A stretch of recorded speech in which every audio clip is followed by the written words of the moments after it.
امروز ما در موضوع بهداشت یعنی گیگین شخصی صحبت میکنیم. سلام همسالان و تماشابینان گرامی. برنامه تو برای من عزیزی موضوع نوبتی را زیر عنوان بهداشت شخصی منظور شما میگرداند. بهداشت شخصی این تازگی بدن، لباس و اشیا هاست. برای آنکه انسان تازه و پاکیزه باشد، او را لازم است که قاعده های بهداشت شخصی را رعایت نماید. قاعده های اساسی بهداشت شخصی اینهایند. یکم، شستن دست ها. ما اشیاهای گوناگون را به مانند قلم، کتاب، بازیچه ها به دست میگیریم. به دستک در حاجتخانه دست میرسانیم. حیوان ها را سیله میکنیم.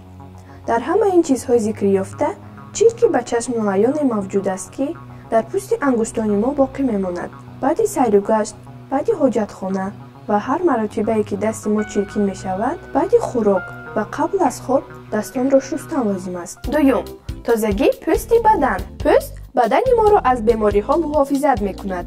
هنگامی که ما به دو مشغول می شویم یا می جهیم، در پوست ما قطره های عرق پیدا می شوند. بنابراین هر صبح ما باید روی، دست ها، گردن و گوش های خود را بشوییم.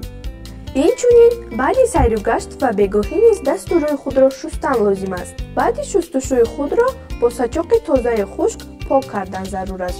پیش از خواب پایها را شستن ضرور است، زیرا مخصوصا پوست پایها سخت عرق می کند و در آن چرک جمع می شود. پایها را بعد شستن با سچاق الهیده خوب پاک کردن لازم است. جوراب ها را هر روز عوض نمودن ضرور است. تمام بدن را نه کمتر از یک مرتبه در یک هفته زیر فوره آب شستن ضرور است. برای پوست را از چرک و روغن تازه کردن، بدن را حتما با آب شیرگرم، دستمال و صابون شستن لازم است. بعد شستشوی بدن باید لباس تازه بپوشیم. سوم، شستن مویها. مویها را خیلی با دقت شستن لازم است، زیرا در مویها و در میان آنها مقدار زیادی روغن پوست، چرک و چنگ جمع می شود. نگاه و بین مویهای کوتاه آسان تر است. آنها با آسانی شسته می شوند. بنابراین خوب می شود اگر پسران موی سری خود را کوتاه کنند، مخصوصا در تابستان. دخترانی که موی سری دراز دارند باید موی خود را نه کمتر از 1-2 مرتبه در یک هفته بشویند. بعد شستشوی مویشان را تنها با شانه خود شانه کنند. چهارم، ناخن‌ها. ناخن‌های دست و پای نیز نگاه و بین مخصوص را طلب می کنند. ناخن‌ها را در یک هفته 1 مرتبه گرفتن لازم است، چون که در زیر ناخن‌های دراز چرک جمع می شود که تازه کردن آن خیلی مشکل است. به هیچ وجه ناخن‌های خود را نخوایید. انگشت خود را به دهان نگیرید و به بینی خود ناندازید.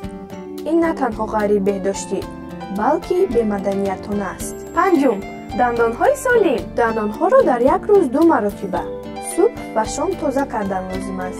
قسم پیش و پهلوی دندان‌ها را در حالت با همزیج بودن دندان‌ها تازه می‌کنیم.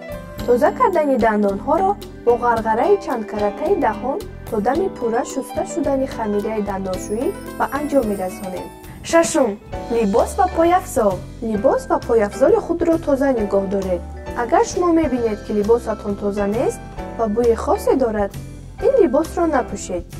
آن را حتما بشویید.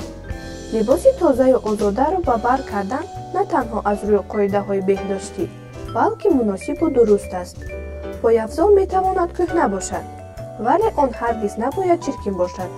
عادتی در حال بعد از مکتب یا سیر و گشت تازه کردن پایافزال را از خود کنید. برای ما را در شبکه تو برای من عزیزی همراهی کردن و شما عرض سپاس بیان میکنیم.